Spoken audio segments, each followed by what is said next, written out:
Aujourd'hui, nous allons jeter un coup d'œil à certaines petites villes des États-Unis qui affichent les pires taux de criminalité. Et nous allons essayer de comprendre comment ces villes en sont arrivées là.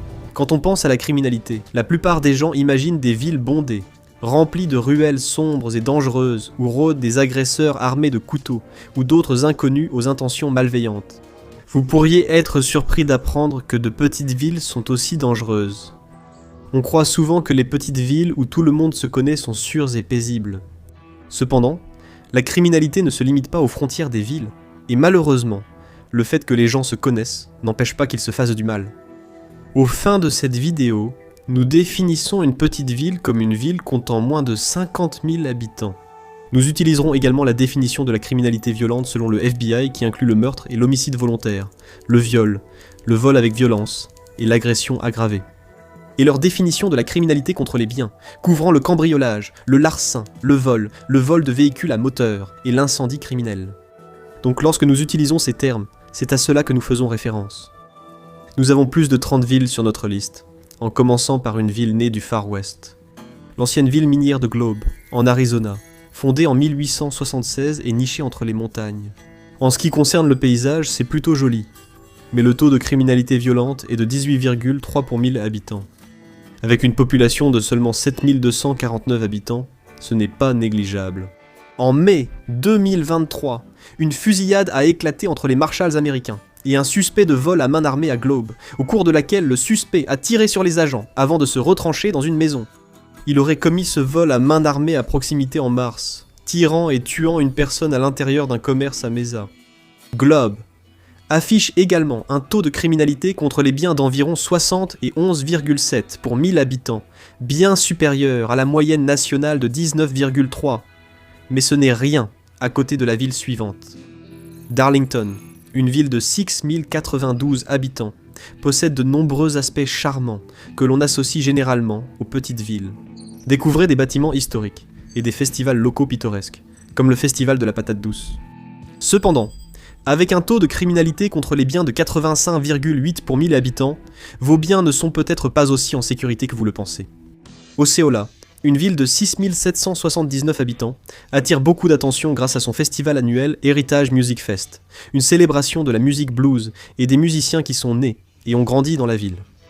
Malheureusement, elle est également connue pour un taux de criminalité violente de 25,9 et un taux de criminalité contre les biens de 47,5, ce qui peut quelque peu gâcher les festivités musicales.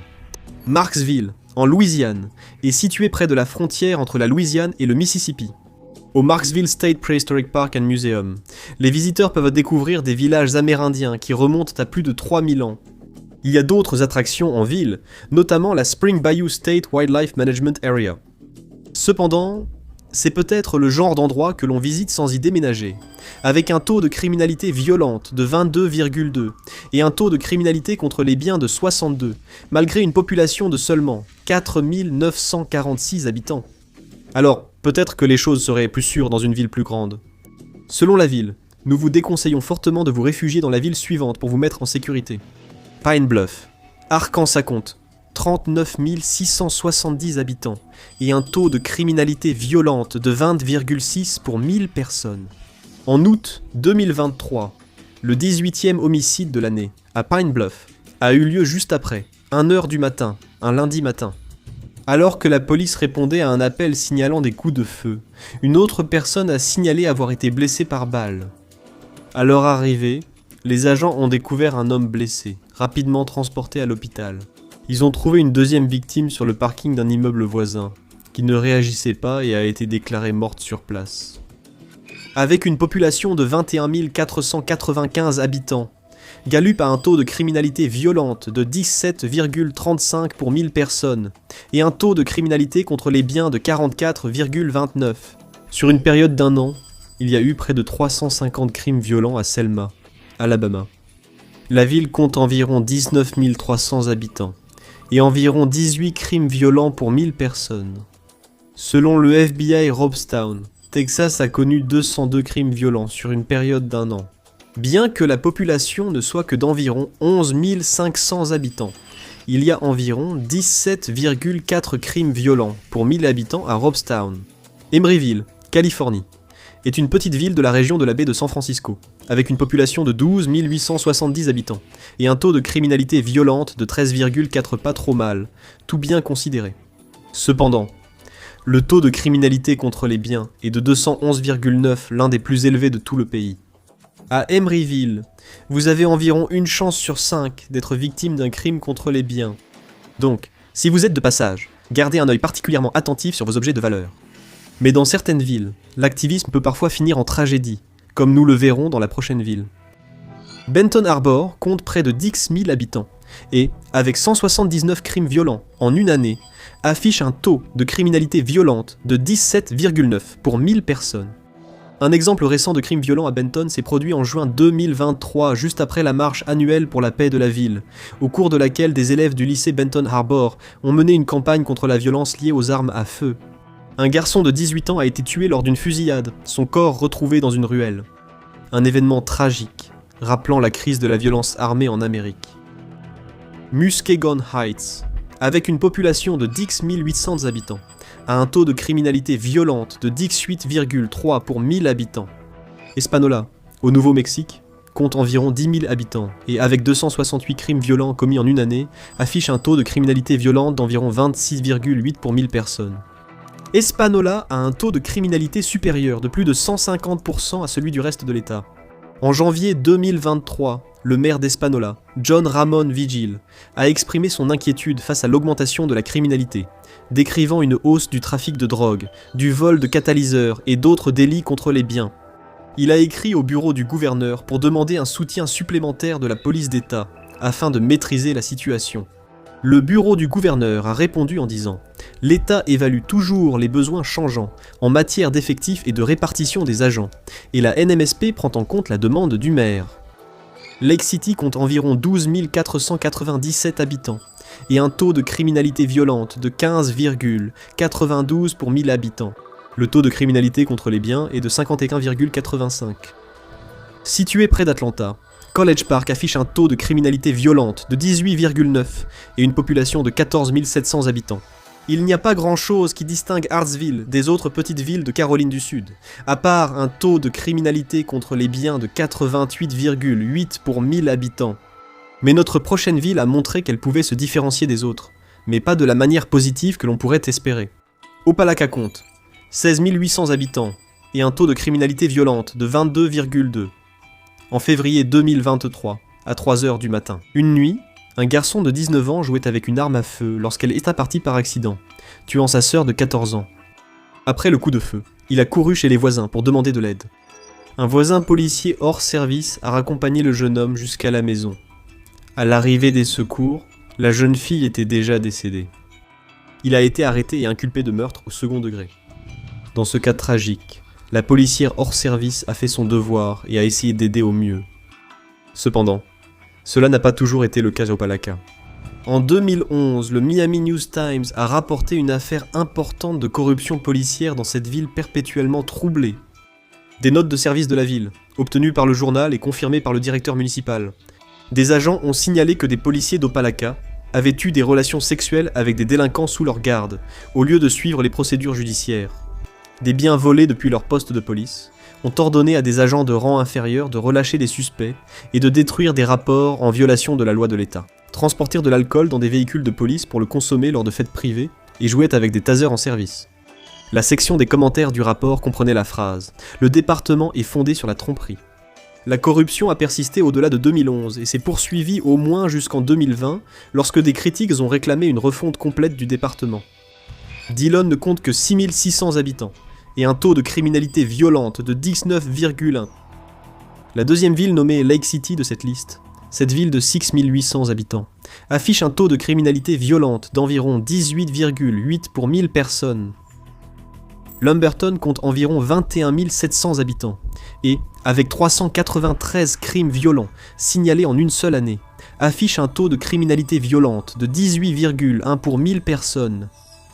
En mai 2023, Lumberton a connu pas moins de 3 meurtres en 24 heures, tous apparemment sans lien les uns avec les autres. Tous ont été décrits par le shérif du comté comme des actes totalement inutiles, cruels et lâches. Le premier meurtre a eu lieu juste avant 20h30. Un vendredi soir, Les adjoints du shérif ont été appelés pour une fusillade. Ils ont trouvé un homme mort, et le suspect, un criminel condamné, est maintenant accusé de meurtre au premier degré. Le deuxième meurtre a eu lieu juste avant 22h40 lorsque le bureau du shérif a reçu un autre appel concernant une fusillade. Ils ont trouvé un homme mort sur place, sans aucune piste de suspect. Le troisième meurtre a eu lieu tard samedi matin, juste après 11h33. L'appel portait cette fois sur un homme déjà retrouvé mort. Arrivés sur place, les agents ont conclu à une mort par agression. Un homme de 49 ans a été arrêté pour ce crime et inculpé de meurtre au premier degré et d'altération ou de destruction de preuves. Le shérif s'est exprimé sur Facebook après ces 24 heures éprouvantes pour faire part de son ressenti sur ces événements. Le problème vient de certains habitants du comté, avec de nombreux facteurs sous-jacents comme la consommation et l'abus de drogue, l'alcoolisme, des problèmes de santé mentale, la méchanceté, la perversité, et d'autres encore. Il a ajouté « Mes détectives et tout mon service ont besoin de prières. Mes enquêteurs sur les homicides et les scènes de crime sont fatigués. Ils travaillent toute la semaine, et le week-end, ayant déjà fait près de 48 heures d'affilée. Eux aussi ont des familles, et ne peuvent pas être avec elles. » Cette flambée de criminalité violente est certes choquante, mais les habitants de cette prochaine ville, connue comme la ville la plus dangereuse d'Alabama, y sont malheureusement trop habitués. Anniston est située à environ 100 km à l'est de Birmingham, au pied des montagnes Appalaches. Fondée en 1872, la ville est connue pour la production de produits métalliques et de textiles. Elle est aussi, malheureusement, connue pour un taux élevé de criminalité violente, 33,3 pour 1000 habitants.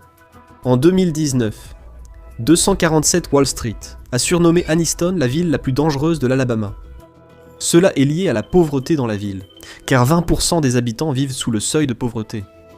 On pense souvent que les zones de vacances animées sont plus sûres, mais ce n'est pas vrai pour la prochaine ville. Ocean City, Maryland est une destination touristique populaire, attirant chaque été des visiteurs de tout le Maryland et des États voisins pour profiter de ses promenades, parcs d'attractions et plages. Comparé aux autres villes de cette liste, le taux de criminalité violente est relativement bas, seulement 13,2. Malheureusement, on ne peut pas en dire autant du taux de criminalité contre les biens, qui atteint un chiffre choquant de 104,3. En novembre 2021, un homme âgé a été victime d'un vol de voiture avec violence au centre-ville d'Ocean City. Un homme de 73 ans a été agressé par 3 hommes, dont un armé d'un pistolet. Ils l'ont frappé à la tête avec l'arme avant de voler sa voiture. Un garçon de 15 ans conduisait, et un jeune de 17 ans, un de 14 ans et un de 12 ans étaient également impliqués. Voir de si jeunes auteurs impliqués dans des crimes violents est inquiétant. Il faut cependant noter que la police d'Ocean City a été critiquée pour usage excessif de la force contre des délinquants non violents. En juin 2021, des vidéos ont émergé montrant un agent réagissant à une personne en train de vapoter en lui donnant plusieurs coups de genou pendant que 3 autres agents le maintenaient au sol. L'agent impliqué a également utilisé un taser. Cette violence répondait au fait que le jeune homme vapotait sur la promenade. L'incident a entraîné des poursuites judiciaires et des appels à une enquête interne.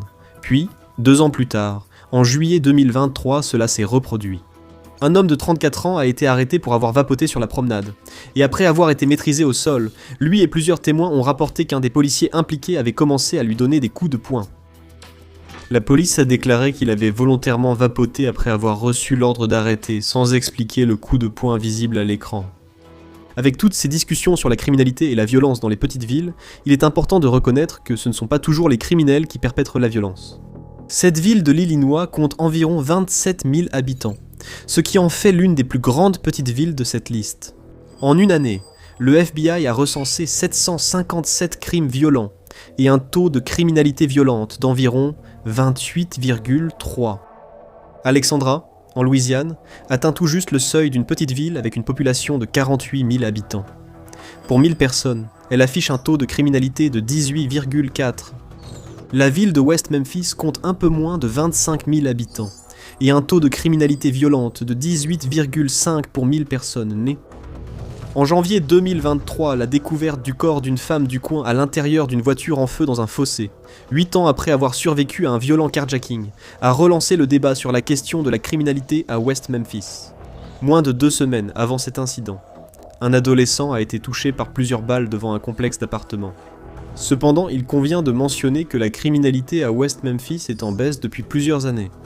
Le maire de West Memphis, Marco McLennan, a abordé le sujet de la criminalité dans la région en déclarant « La ville de West Memphis a connu une réduction remarquable de l'activité criminelle. Nous nous engageons à poursuivre cette tendance grâce à davantage d'initiatives d'engagement communautaire qui ciblent directement les jeunes en difficulté, plus susceptibles de commettre des délits s'ils ne sont pas pris en charge dès leur plus jeune âge. » Alors que le gouvernement local a réussi à lutter contre la criminalité à West Memphis, il a eu l'effet inverse dans notre prochaine ville. Alexander City compte 14 700 habitants et un taux de criminalité violente de 18,8. Alexander City entretient une relation complexe avec la notion de criminalité dans son ensemble et a été critiqué en 2015 pour avoir participé à ce que de nombreux critiques ont appelé la criminalisation de la pauvreté. En septembre 2015, le Southern Poverty Law Center a intenté un procès alléguant qu'Alexander City exploitait une prison pour débiteurs modernes, dans laquelle les prévenus qui n'avaient pas payé leurs amendes de tribunal étaient contraints de purger une peine à la prison municipale, au tarif de $20 par jour. Une fois la plainte déposée, la politique a été modifiée. Mais cela ne change pas le fait qu'avant ce changement, la politique violait une décision de la Cour suprême de 1983 qui avait interdit d'emprisonner des personnes pour incapacité de payer des amendes. Le procès s'est concentré sur une période de 2 ans, au cours de laquelle 200 personnes ont été jetées en prison pour ne pas avoir payé leurs amendes, principalement liées pour des infractions au code de la route. Alexander City a finalement accepté un règlement de $500 pour chaque plaignant et par jour passé en prison. Sam Brook, directeur juridique adjoint du SPLC, a déclaré « Le problème des prisons pour dettes modernes, c'est qu'on ne sait jamais où elles apparaîtront.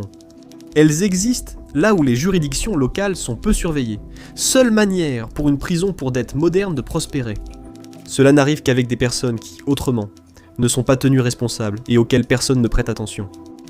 Souvent, qu'il s'agisse de criminalité violente ou de violation municipale des droits, des choses terribles arrivent quand personne ne fait attention. Assez curieusement, cette ville s'appelait à l'origine Détroit, mais son nom a été changé en Florida City, lorsque la ville a été incorporée en 1914. Florida City est une banlieue de Miami, avec une population de 12 735 habitants, et se trouve à proximité d'attractions telles que le parc national des Everglades, le parc national de Biscayne et les Keys de Floride. La ville elle-même est principalement composée de fermes et de stations-service, et affiche un taux de criminalité violente de 26,2 et un taux de criminalité contre les biens de 72,7. Cocoa, en Floride, a un taux de criminalité violente de 20,7 et une population de 17 800 habitants. Monroe figure tout juste sur cette liste avec une population d'un peu moins de 50 000 habitants. Elle connaît un problème notable de criminalité violente, avec un taux d'environ 30 crimes violents pour 1000 habitants. La ville a fait l'objet de plusieurs affaires notables ces dernières années, y compris une affaire en 2022 où une femme aurait poignardé son père avec un couteau, après avoir été inspirée par le film Jeux d'enfant, qu'elle appelait simplement par le nom de sa célèbre poupée tueuse, Chucky. La victime s'est réveillée et a vu sa fille debout, au-dessus de lui avec un couteau, puis elle l'a poignardé à l'épaule. Lors de l'interrogatoire, l'accusée a déclaré avoir regardé Chucky, puis pris un couteau et poignardé son père 3 fois. Elle a été arrêtée pour coups et blessures aggravées dans le cadre de violences domestiques. La même année, une fusillade mortelle à l'hôtel Oyo a conduit à l'arrestation de 2 hommes. Ce ne sont qu'une partie des incidents ayant contribué aux statistiques de criminalité violente en ville. Même si la prochaine ville n'est pas très violente, il sera difficile d'y sécuriser vos biens si vous voulez y vivre. Glendale, Colorado, une banlieue de Denver avec une population de 4 552 habitants, est l'une des villes les plus sûres de la liste en ce qui concerne la criminalité violente. Le taux pour ce type de crime est de 9,5 pour 1000 habitants. Cependant, la criminalité contre les biens est une toute autre histoire, avec un taux de 177 pour 1000 habitants. Ce n'est pas un endroit particulièrement violent, mais les visiteurs ou nouveaux habitants devraient investir dans d'excellents systèmes de sécurité pour leurs maisons et leurs voitures, car Denver a l'un des taux de vol de voitures les plus élevés du pays, avec une population de seulement 4 200 habitants. Oakwood a connu 125 crimes violents en une année et affiche un taux de criminalité violente de 29,6. Kotzebue, une ville isolée d'Alaska située à environ 30 miles du cercle arctique, est souvent appelée la porte d'entrée de l'Arctique. Il y a 3300 habitants et un taux de criminalité de 33,7 pour 1000 personnes. Il convient de noter que l'Alaska, en général, est connu pour ses taux de criminalité plus élevés. Près de 50% des Alaskiens déclarent se sentir en insécurité dans leur ville. La cause précise de ce phénomène fait l'objet de spéculations. Mais le caractère rural de l'État et la difficulté d'accès aux forces de l'ordre ou au soutien pourraient y contribuer. Kotzebue est à considérer comme l'endroit le plus dangereux de l'Alaska, un État déjà réputé pour être plus dangereux que les autres. Il y a une chance sur 23 pour qu'un habitant de Kotzebue soit victime d'un crime contre les biens, et une chance sur 30 pour qu'un habitant soit victime d'un crime violent. Pendant ce temps, les chances de devenir victime d'un crime violent à Anchorage, la plus grande ville d'Alaska, sont de 1 sur 76. En juin 2023, la police de Kotzebue a reçu un signalement concernant une personne en train de saigner dans la rue. Les premiers intervenants ont trouvé la victime, un homme de 33 ans saignant de plusieurs blessures au couteau. Transporté à l'hôpital, il a succombé sur place. La victime aurait accusé sa petite amie d'infidélité, déclenchant une bagarre entre les deux hommes qui s'est terminée par un coup de couteau. La petite amie de la victime et l'autre homme ont été arrêtés pour meurtre au premier et au deuxième degré. En novembre 2021, un homme de Kotzebue a été condamné à 7 ans de prison fédérale pour avoir harcelé 2 personnes en ligne. L'homme a visé un avocat du bureau du procureur général de l'Alaska et le président du village autochtone de Kotzebue. L'homme a commencé à submerger les victimes avec des dizaines d'appels téléphoniques, de messages vocaux et de courriels afin de se venger d'elles et de les intimider. En 2016, 3 frères adultes ont braqué un homme avec une arme à feu pour lui voler de l'argent destiné à acheter de l'alcool. Lors de la confrontation, l'homme tenant l'arme a mortellement blessé et tué la personne qu'ils étaient en train de voler. Les 3 hommes ont ensuite volé la motoneige de la victime pour tenter de dissimuler les preuves. Les frères ont été arrêtés et condamnés à plus de 15 ans de prison. Parfois, les crimes mènent à des mystères non résolus, comme on va le voir dans la prochaine ville de notre liste. Bessemer est un centre économique de l'aire métropolitaine de Birmingham-Hoover. Avec une population de près de 26 600 habitants, elle affiche un taux de criminalité violente de 33,8 pour 1000 personnes. Différentes sources affirment que les chances d'être victime d'un crime violent à Bessemer varient de 1 sur 9 à 1 sur 30. En décembre 2021, Bessemer a fait l'objet d'une attention nationale lorsque Michael Richard, un explorateur urbain populaire sur TikTok, a été abattu devant le Knights Inn, un motel abandonné et incendié de la ville. Il a été retrouvé mort devant les ruines du motel le 30 décembre 2021, toujours à l'intérieur de la Hyundai Sonata jaune fluo qu'il conduisait. Son portefeuille avait disparu, mais son téléphone était toujours dans la voiture. Crime Stopper, ainsi que la famille Richard, offrent une récompense totale de 10 000 $ pour toute information pouvant mener au meurtrier de Michael. Le père de Michael, Max, a parlé du manque de réponses concernant l'affaire. Ça a été difficile mais pas surprenant. C'était dans un lieu sans électricité ni caméra, à l'écart des sentiers battus. Son frère a commenté que Michael était déjà allé plusieurs fois au motel, et que la police de Bessemer l'avait averti de ne pas y aller. Bessemer a également été le lieu de récentes fusillades depuis des voitures, ainsi que d'autres crimes violents. Sauk Village, une ville de 9 698 habitants, ressemble à première vue à une banlieue ordinaire. Cependant, la ville affiche un taux de criminalité violente de 55 pour 1000 habitants. Pour vous donner une idée, c'est 10 fois le taux de criminalité violente pour 1000 habitants à New York. Selon une analyse de données réalisée par Safewise, Sauk Village est la petite ville la plus violente de tous les États-Unis. Divers facteurs influencent le taux de criminalité dans une région, mais la pauvreté élevée reste la cause principale de son augmentation. La pauvreté peut rendre les gens désespérés et peut les pousser à agir d'une manière qu'ils n'auraient peut-être pas adoptée s'ils avaient les ressources, un abri, ainsi que les soins de santé mentale et physique dont ils ont besoin. L'épidémie d'opioïdes, ainsi que les problèmes liés à la méthamphétamine dans l'Amérique des petites villes, sont aussi en cause. La toxicomanie peut contribuer à cette pauvreté, à ce désespoir, et pousser les gens à agir sans discernement. Cependant, ces villes sont des exceptions, car les grandes villes restent moins sûres que les petites. N'est-ce pas ? Eh bien, comme pour la plupart des choses dans ce monde, dès que l'on gratte un peu la surface, c'est un peu plus compliqué que ça. Le risque d'homicide est en général plus élevé dans les grandes villes que dans les petites villes. Mais les grandes villes restent souvent plus sûres à plusieurs égards. Selon une étude publiée dans les Annals of Emergency Medicine, le risque de mourir d'une blessure, que ce soit à cause d'un crime violent ou d'un accident, est plus de 20% plus élevé à la campagne que dans les zones urbaines. Cela varie également en fonction de l'âge. Dans les zones rurales, les enfants et les personnes de plus de 45 ans courent un plus grand risque d'être tués par arme à feu, tandis qu'en ville, ce sont les personnes âgées de 20 à 44 ans qui sont les plus exposées. Une autre menace plus importante dans les zones rurales, ce sont les accidents de voiture. Les accidents de voiture causent 27,61 décès pour 100 000 personnes dans les zones rurales et 10,58 pour 100 000 personnes en ville. Il ne faut pas non plus oublier que les habitants de la ville de New York vivent en moyenne 2,2 ans de plus que la moyenne nationale. Vivre en ville rapproche aussi des services d'urgence comme les hôpitaux. Mais toutes les grandes villes ne sont pas forcément sûres, tout comme les petites villes. À Détroit, il peut falloir en moyenne 58 minutes à la police pour répondre à un appel d'urgence au 911. Dans les grandes villes, les jeunes hommes courent un risque plus élevé d'être victimes d'homicide. La réalité, c'est que les grandes comme les petites villes ont leurs propres dangers potentiels, et il n'y a aucune garantie que les habitants de l'une ou l'autre seront à l'abri du danger. Le monde est un endroit imprévisible, que vous soyez dans une petite ville ou dans une grande ville. La meilleure chose à faire est d'être conscient de votre environnement, de faire preuve de prudence et de prendre soin les uns des autres. Protéger nos communautés nous rend, ainsi que tous ceux qui nous entourent, plus en sécurité, où que nous soyons.